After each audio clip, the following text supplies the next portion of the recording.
Derma roller అని చాలామంది చాలా ప్రశ్నలు అడుగుతూ ఉంటారు.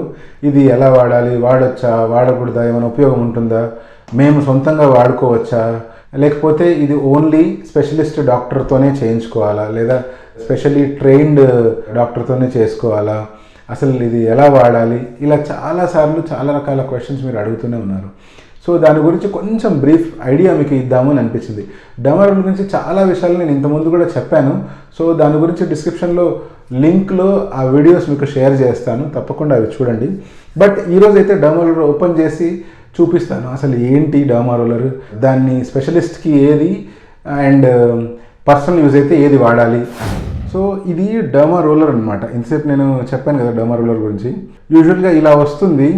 దీంట్లో మనం కనుక గమనించినట్లయితే దీని ఇక్కడ కొన్ని మార్కింగ్స్ ఉన్నాయి, గమనించండి. 0.2 mm, 2.25 mm, 3 mm, దెన్ ఇట్లాగే వెళ్తే మనం ఇక్కడికి వచ్చేసరికి 1.5 mm అని ఇట్లా.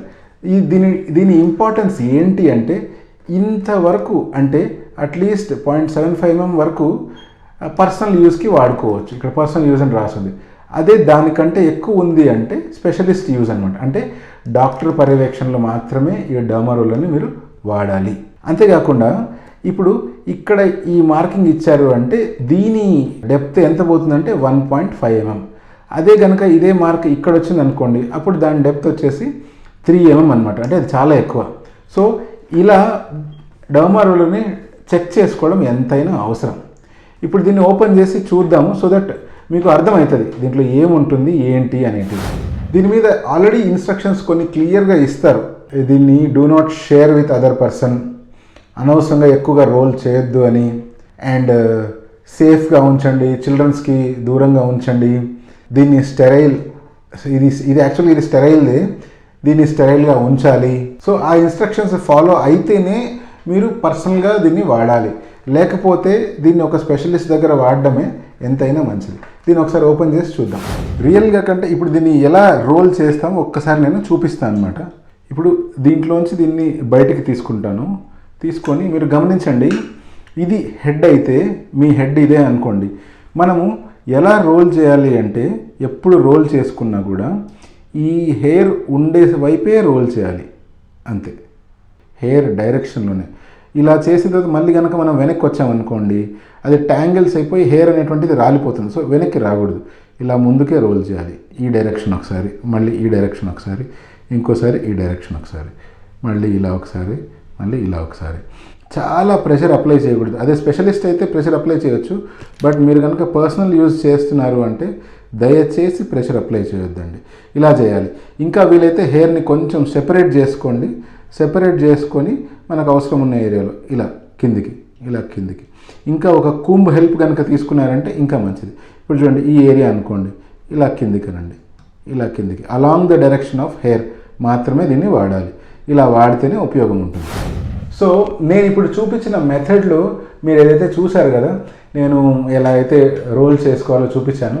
ఇది పర్సనల్ యూజ్ కోసం వాడేటప్పుడు 0.25 mm కానీ 0.5 mm కానీ అంతకంటే ఎక్కువ డెప్త్వి తీసుకోవద్దండి. అండ్ ఈ డర్మా రోలర్ తీసుకున్నా కూడా మంచిగా స్టెరిలైజ్ చేసుకోవడం ఎంతైనా అవసరం. అండ్ ఒక బీటడిన్ లోషన్లో దాన్ని స్టెరిలైజ్ చేస్తూ ఉండండి.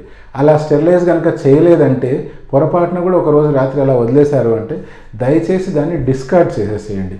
అండ్ డర్మా రోలర్ ఉంది కదా అని చెప్పి ప్రతిరోజు వాడొద్దండి. వాడితే అట్లీస్ట్ 8 or 10 daysకి ఒకసారి, దట్టు పర్సనల్ యూజ్ అయితే.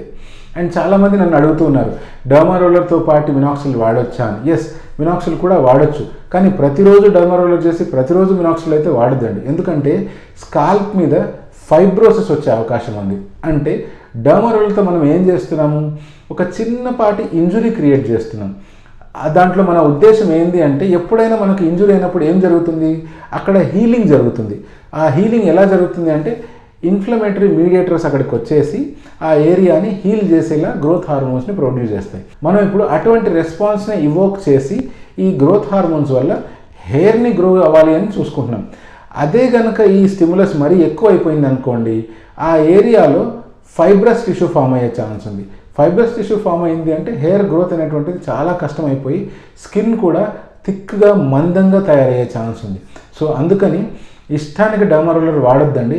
అండ్ డర్మా రోలర్ ఏది తీసుకోవాలా అనేది కూడా మీ డర్మటాలజిస్ట్ని చెక్ చేసుకొని, ఒకవేళ వాళ్ళు మీరు వాడండి ఇంట్లో డర్మా రోలర్ పర్లేదు అని చెప్తేనే వాడండి. ఎందుకంటే మీ స్కాల్ప్ కనుక కొంచెం ప్రాబ్లమాటిక్ ఉంది, లేదా అక్కడ ఏమైనా కురుపులు ఉన్నాయి, లేదా డాండ్రఫ్ ఉంది, లేదా ఇంకేదైనా ప్రాబ్లం ఉంది అన్నప్పుడు మీరు డర్మా రోలర్ సొంతంగా వాడకూడదు. ఏది ఏమైనా కూడా డర్మా రోలర్ అనేటువంటిది ఒక మంచి టూల్ హెయిర్ గ్రోత్ కోసం. కానీ దాన్ని సొంతంగా వాడే కంటే ఒక డాక్టర్ దగ్గర వాడడమే ఎంతైనా మంచిది. మీ ఫ్రెండ్స్కి కనుక హెయిర్ ఫాల్ ఉంది అండ్ వాళ్ళు డర్మా రోలర్ వాడాలి ఎలా అని అడుగుతున్నారు అంటే తప్పకుండా ఈ వీడియోని షేర్ చేయండి. This is doctor John signing of.